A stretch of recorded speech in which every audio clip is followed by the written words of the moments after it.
नमस्कार। आज हम एक बहुत ही बुनियादी सवाल पर बात कर रहे हैं। मानव जीवन का आखिरी सबसे बड़ा लक्ष्य, वो चरम लक्ष्य क्या है? हाँ, ये सवाल तो सबके मन में कभी न कभी आता ही है। बिल्कुल। और हमारे पास श्री श्री आनंद मूर्ति जी की किताब है आनंद मार्ग प्रारंभिक दर्शन। इसके कुछ अंश हैं जो मुक्ति और मोक्ष इन दो शब्दों पर रोशनी डालते हैं। हाँ, अक्सर लोग इन्हें एक ही समझ लेते हैं। वही तो, पर क्या ये एक है या इनमें कोई गहरा फर्क है? चलिए आज इसी को समझने की कोशिश करते हैं। जरूर। और ये सिर्फ किताबी बातें नहीं हैं, ये हमारे जीने के ढंग पर भी असर डाल सकती हैं। देखिए, इस दर्शन में कहा गया है कि ये जो पूरी सृष्टि है ना, ये ब्रह्मांड, हाँ, ये सगुण ब्रह्म की एक कल्पना तरंग है, एक सोच की लहर। सगुण ब्रह्म मतलब ईश्वर का वो रूप जिसमें गुण है, जो एक्टिव है। हाँ बिल्कुल, वो अनंत चेतना जिसमें गुण हैं, रूप हैं, जो साकार है, और उसी की इच्छा से, उसी की कल्पना से ये सारा खेल चल रहा है। सृष्टि का चक्र। और हम इंसान इस बड़ी सी लहर का एक छोटा सा हिस्सा, अणु चैतन्य, यही शब्द इस्तेमाल हुआ ना? सही पकड़ा आपने। अणु चैतन्य मतलब चेतना की वो छोटी सी इकाई, हमारी आत्मा या जीव। और ये दर्शन कहता है कि हर अणु चैतन्य आखिरकार उसी सगुण ब्रह्म में वापस मिलने की तरफ बढ़ रहा है। अच्छा, जहां से वो आया है। और इसी मिलने को, इसी विलय को यहाँ मुक्ति कहा गया है। तो मुक्ति हुई सगुण ब्रह्म में मिल जाना।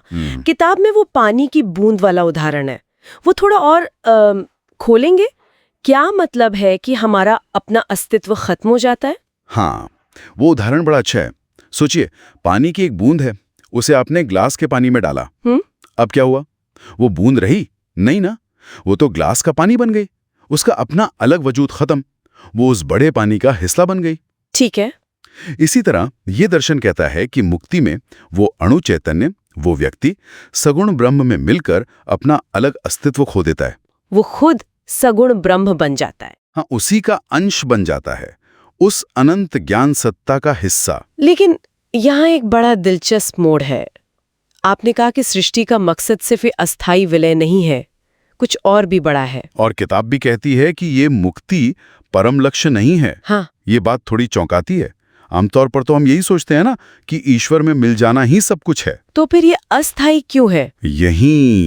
यही इस दर्शन की खास बात है। एक विरोधाभास है। देखिए, सगुण ब्रह्म की जो असली इच्छा है, जैसा किताब में लिखा है, वो क्या है? क्या है? कि उनका हर अणु, हर हिस्सा निर्गुणत्व पाए, मतलब गुणों से परे चला जाए, परम तत्व में मिल जाए। अच्छा, निर्गुण। लेकिन मुक्ति में क्या हो रहा है? अणु चैतन्य खुद सगुण ब्रह्म का रूप ले रहा है। वो अभी भी गुणों के दायरे में ही है, वो निर्गुण तो हुआ ही नहीं। ओ, मतलब वो अभी भी उस कल्पना तरंग के अंदर ही है, उससे बाहर नहीं निकला। बिल्कुल, वो अणु सैद्धांतिक रूप से उस सूक्ष्म सगुण अवस्था से वापस खिंच सकता है, सृष्टि चक्र में वापस। हाँ, सच में? हाँ, क्योंकि वो अभी भी प्रकृति के बंधन से पूरी तरह आजाद नहीं हुआ है। ये बंधन मतलब सृष्टि के नियम, जन्म मरण का चक्कर, कर्मों का फल, ये सब। मुक्ति में इनसे पक्का छुटकारा नहीं मिलता। तो अगर मुक्ति परम लक्ष्य नहीं और वापसी भी हो सकती है, तो फिर स्थायी हल क्या है? वो जो आपने कहा था अधिक महान लक्ष्य, वो क्या चीज है? वो है मोक्ष, या जिसे कैवल्य मुक्ति भी कहा गया है। मोक्ष? हाँ, इसे कहा गया है प्रकृति के बंधनों से पूरी पक्की स्थायी मुक्ति। यह सिर्फ सगुण ब्रह्म मिलना नहीं है, यह है निर्गुण सत्ता में विलीन होना। निर्गुण सत्ता, ये सगुण ब्रह्म से अलग कैसे है? देखिए, निर्गुण सत्ता वो परम तत्व है जो गुणों से, रूपों से, किसी भी परिभाषा से, सृष्टि की हर सीमा से परे है, बिल्कुल निरपेक्ष, अनंत, असीम। जैसे कोई उदाहरण? मान लीजिए है सगुण ब्रह्म समुद्र की लहरें हैं, तो निर्गुण सत्ता वो गहरा शांत समुद्र है जिसके अंदर लहरें उठती हैं, शांत होती हैं, पर जो खुद लहरों से एकदम परे है। मोक्ष का मतलब है उस निर्गुण शांत परम अवस्था में हमेशा के लिए मिल जाना। हमेशा के लिए मतलब मोक्ष में जाने के बाद वापसी नहीं, ये परमानेंट है। जी हाँ, इस दर्शन के अनुसार परम पुरुष की असली इच्छा यही है। जब अणु चैतन्य निर्गुण में मिल जाता है तो वो प्रकृति के हर बंधन से, सृष्टि के हर चक्कर से हमेशा हमेशा के लिए मुक्त हो जाता है। वाह। फिर उस पर जन्म, मरण, कर्म किसी चीज का असर नहीं। इसीलिए इसे मुक्ति से भी अधिक महान कहा गया है। ये सिर्फ लौटना नहीं है, ये परे चले जाना है। जैसे शक्कर पानी में घुल जाए तो वापस शक्कर नहीं बनती। उससे भी आगे की बात है ये। वो तो पानी में मिली ना, ये तो उस पूरे सिस्टम से ही परे है, निर्गुण में विलय। ये तो सचमुच बहुत ही गहरा विचार है। मतलब लक्ष्य सिर्फ स्रोत में वापस मिलना नहीं, बल्कि उस पूरे सिस्टम से, प्रकृति के बंधनों से ही ऊपर उठ जाना है। एक ऐसी आज़ादी जहाँ कोई सीमा ही ना हो।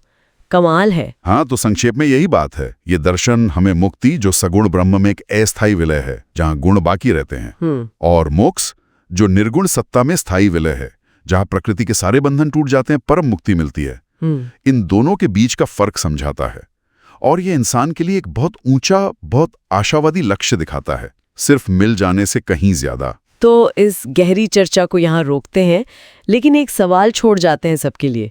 अगर हमारा असली लक्ष्य, जैसा ये दर्शन कह रहा है, सिर्फ इस सृष्टि की लहर में घुलना नहीं, बल्कि प्रकृति के बंधनों से परे जाकर उस परम स्थायी निर्गुण अवस्था को पाना है, तो ये समझ हमारे आज के जीवन को, हमारे रोज के कामों को, हमारे लक्ष्यों को देखने का नजरिया कैसे बदल सकती है। जरूर सोचिएगा इस पर।